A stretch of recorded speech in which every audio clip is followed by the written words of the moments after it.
നജീബുമായിട്ട് 10 ഷെഡ്യൂളാണ് അവനെ വർക്ക് ചെയ്തത്. അപ്പൊ പൃഥ്വിയുടെ നജീബിനെ തുടക്കത്തിൽ കണ്ട ഒരാള് എന്ന നിലയിൽ ഈ പ്രൊജക്ട് ഇപ്പൊ ഇങ്ങനെ അതിന്റെ പല പ്രോസസ്സിലൂടെ ഇങ്ങനെ 16 വർഷത്തിലേക്ക് കടന്നു പോകുന്നു, പ്രൊജക്ട് വലുതാകുന്നു. ഓഫ് സ്ക്രീനില് ബ്ലെസ്സി സാറിനും ബേസിക്കലി ഈ ട്രാൻസ്ഫോർമേഷന്റെ വേറൊരു പതിപ്പ് നമ്മൾ ഇന്നലെ തന്നെ കണ്ടു. ബ്ലെസ്സി സാറ് ഒരു വേറെ രീതിയിലേക്ക് അദ്ദേഹത്തിന്റെ താടിയും കാര്യങ്ങളൊക്കെ ഇങ്ങനെ മാറിക്കൊണ്ടിരിക്കുന്ന ഒരു ട്രാൻസ്ഫോർമേഷൻ ഇതിന് പുറകെയാണ്. അപ്പം അമല എന്ന് പറഞ്ഞ നായിക ഇതിനെങ്ങനെയാണ് നോക്കി കണ്ടത്? Good morning, everyone. Sorry, എനിക്ക് മസിൽ ക്രാംസ് കൂടുതലുള്ളതുകൊണ്ട് I got really late. Apologies for that. ആടുജീവിതത്തിന്റെ ഹണിമൂൺ ഫേസിലുണ്ടായ ആളാണ് ഞാൻ. The best part of Aadujeevitham there was lot of water and lot of greenery and lot of peace.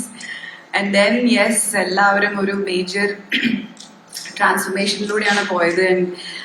ഇപ്പൊ ഇവരെല്ലാം ഇരിക്കുന്ന പോലെ വളരെ പുഷ്ടിപ്പെട്ട് വളരെ ഹാപ്പി ആയിട്ടാണ് ഞാൻ ഇവരെ കേരള സ്കെഡ്യൂളിൽ കണ്ടത്. And then after that I was seeing like എല്ലാവരുടെയും very different in terms of physically emotionally. ഞാൻ അത് കഴിഞ്ഞിട്ട് പ്ലസ് ഞാൻ കണ്ടപ്പം I remember he was looking very weak and very unhealthy. And അപ്പം അതിനെക്കുറിച്ച് സംസാരിക്കുകയുണ്ടായി.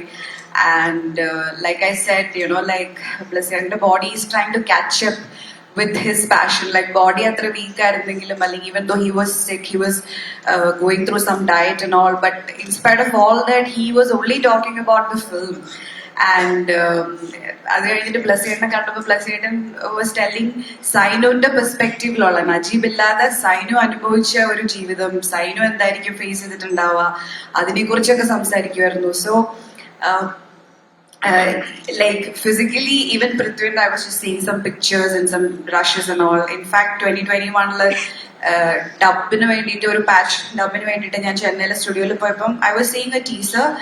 അപ്പൊ ആ ടീസർ കണ്ടു കഴിഞ്ഞിട്ട് ഞാൻ I didn't recognize Prithvi in that. He was in the teaser and I'm like, അത് ആരാണ് ആക്ടർ ആരാന്ന് ഞാൻ ചോദിച്ചപ്പോൾ then they said that's Prithvi. And I'm like, what? Please play it again. So yeah, the kind of everybody, all of them were unrecognizable, and even the film took over into a different, different feel altogether. And again, I'm back in the honeymoon phase of Adujeevitham, the best phase. I think the very easy phase. So for me, the journey has been. I'm like a tiny drop in this ocean, but I'm very very grateful and blessed to be a part of this project. Yeah.